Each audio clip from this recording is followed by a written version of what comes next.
guys, and welcome back to my channel and welcome back to another video. Today we're going to be working on my dad's 2007 plate Ford Focus. We're going to be doing a full service on it, and I'll show you how to do the oil, where the oil sump plug is, and basically how to change the oil filter and everything else that goes in between with a service. Basically it's going to be oil filter, air filter and fuel filter on this one. So without further ado, let's get started. So this is my dad's Ford Focus, and this, as you can see on the reg, is 2007 plate. It's got the 2 litre TDCi engine in it, and pretty reliable, pretty alright. He's don't know what mileage he's done, but I'll have a look in a sec.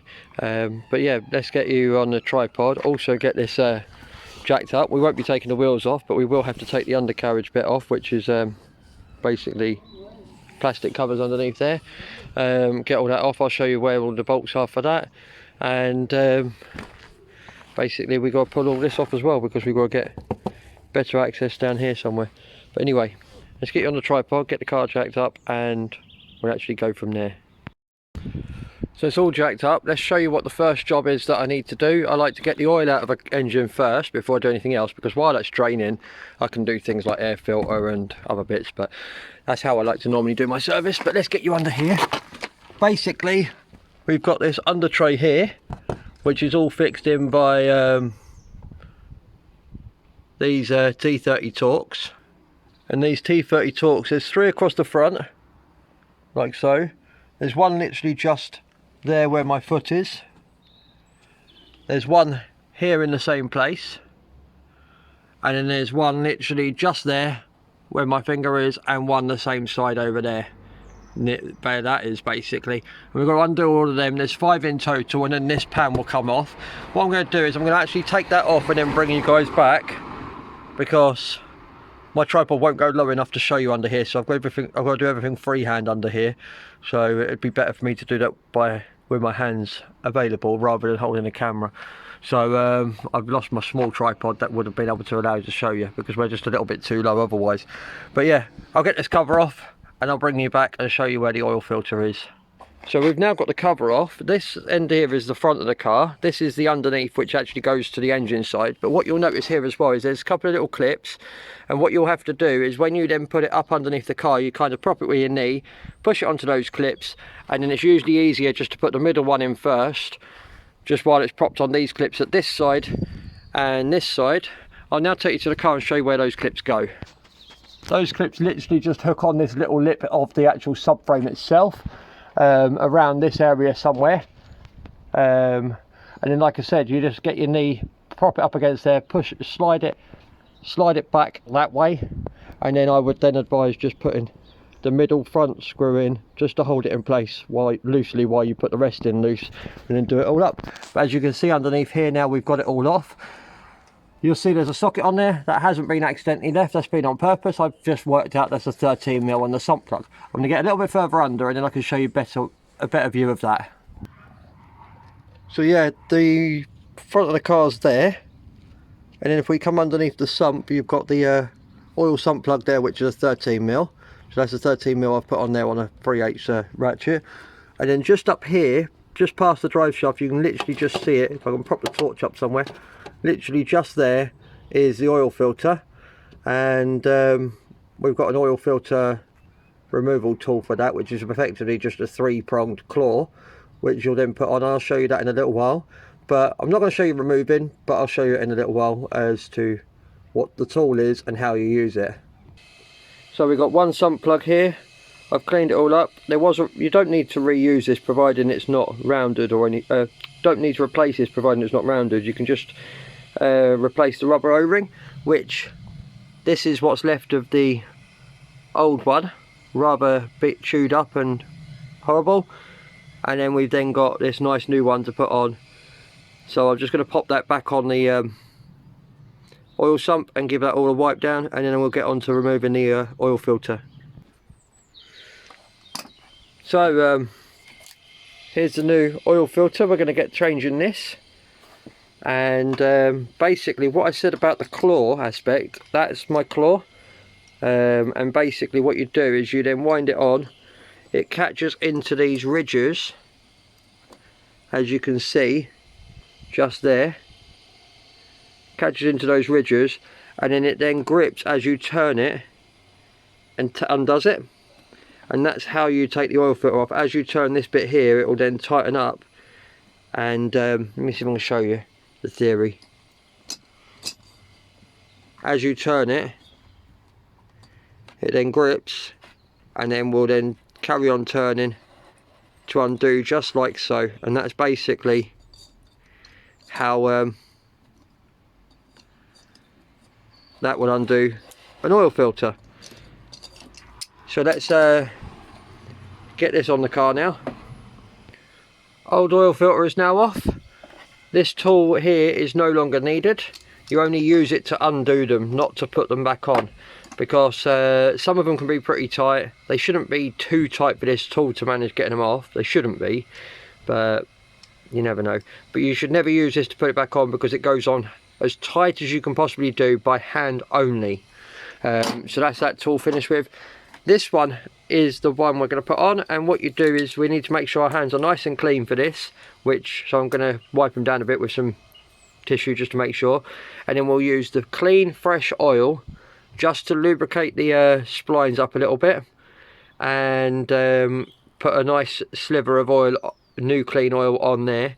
We're also going to wipe down the area of where the old filter was before we do this with some blue roll, just to make sure it's all clean and rubbish debris away from there.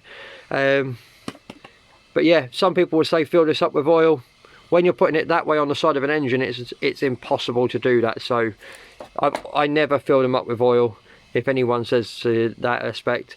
I literally put a sliver of clean fresh oil on there, run my finger around the threads there, put it back in, and the engine will fill it back up anyway.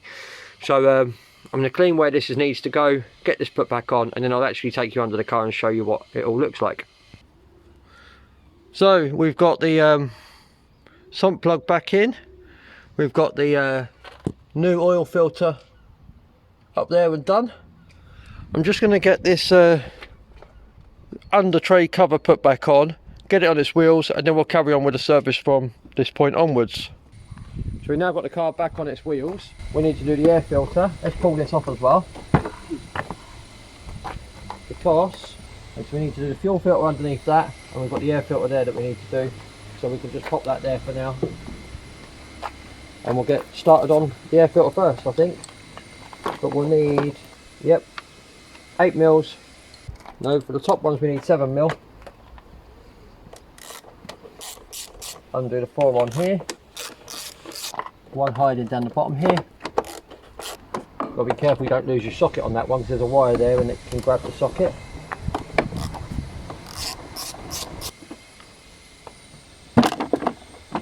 That can now come off. Don't look too bad, but we're changing it anyway. And that'll just come straight out like so. Get a new one. Alright, these air filters come with a rubber gasket there, which we've got to make sure goes nice and firmly over that bit. It also comes with a lip round here, which we've got to slot into the grooves to seal the box up, like so. And there's a groove down the bottom as well. So what we need to do is we need to just carefully position that in. Push that to the left. As per typical, it's been stubborn. Okay, so I've decided to take the mass airflow sensor off, just to kind of get this so it positions better, because that would allow us to get that in there. I've now got that slotted in the bottom. I can put the mass airflow sensor back in and do the 2 8 mils up. There's one at the top, one down the bottom here. Right, so that's that. We can now go back to the 7 mil that we had in the first place to pop the cover back on, making sure that it lines up with the slot again on the air filter itself. So just be careful not to lose your socket, like I said, because of that wire. And also remember, these screws are going through plastic into a very little, very flimsy plastic thread. So don't over tighten them, just nip them up, that's it, that's all you need. Now we're going to do the fuel filter, which looks like that's a 7mm. No, it's not. That'll be an 8mm. We've got this one just on the top here, and we've got another one just on the bottom there, and that should then take this cover off nicely. That's that. Now we can unplug this electrical connector. Should just be able to lift that up and push that back. On the fuel lever lines, there's little white clips, and you just push them in like together like that, and you'll be able to just like so on that one. And then we've got this one which has got a clip on one side only. Let's finally get that one come off. This housing should now just lift out like so, and then we've just literally got to undo this cover like so. See if we can prop it up somewhere, because we don't want to lose any of the fuel out of this if we can. We've got a nice new fuel filter, nice new rubber gasket to go on there to get rid of that rubber gasket. Pop that back onto there like so. Make sure that's the right way round. This sleeve can go back over like so. Just for a moment, I'm going to tighten it up as best I can by hand. Well, you only tighten it up by hand anyway, but I'm going to tighten it up as best I can by hand while it's all covered in diesel. Then I'm going to wipe it down and then double check it is tight. It's going to want to move as well, so you want to make sure that the points stay where they need to be to line up with the fuel lines, whilst it goes tight as well. So basically you want it like that, so the bracket's there and these are pointing forward, so you can get the fuel lines back in where they should be and the wire back in where it should be. That'll now slot back into there. I'll put the electrical plug in first, because that's right there anyway. So this one can go back onto there and clip into there nicely, like that. And then this one can come back round and clip nicely onto the top, just like so. Now we've got to put this little cover back on.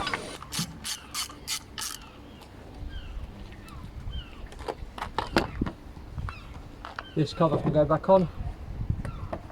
That just pops into place. And then all we've literally got to do is fill it up with clean fresh oil, check the dipstick after a couple of minutes, allowing it to settle, and then fire her up.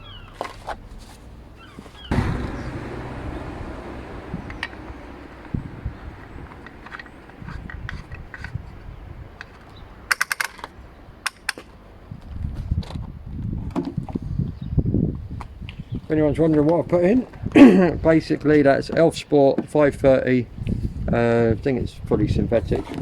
So yeah, that's 530 fully synthetic Elf Sport oil. We'll check that dipstick in a minute. I have noticed that the coolant level's low, so I'll put some fluid in there and get my dad to kind of check that in the next couple of days. Hopefully we've got no coolant leaks or anything. But I think I'll go and do that now actually. So if anyone's wondering what coolant this car takes, this has always had the antifreeze slash coolant red version. This is concentrated, but actually this has been mixed up so it's ready to use. And it's below the minimum, so we'll just put some in, bring it up to the max. That's done. What did that take? About 1.5 litres, and hopefully it doesn't leak anymore. So the last thing we need to do is check the dipstick to make sure the oil level is correct, which I'm sure it will be, and then just fire her up and see how well she runs. And I'd always say when you put fresh oil in, always leave it a couple of minutes just to allow it to settle in the sump. This is going to be slightly higher than it would be because I've just put a new oil filter on which hasn't yet got the oil around it, but yep, it's ever so slightly above the maximum. Not particularly worried, because like I said, once it goes around the oil filter it'll be absolutely fine. So I'll get her fired up.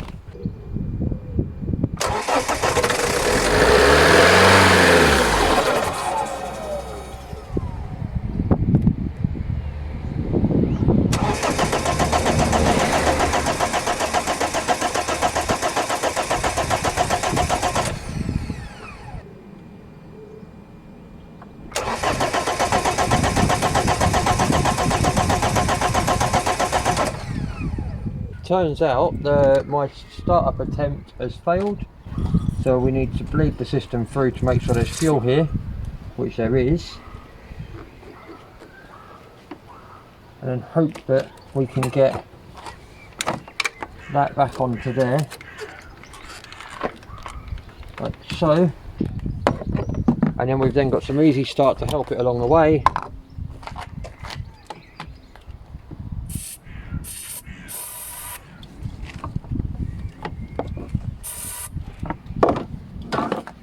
And we'll try and get it started now.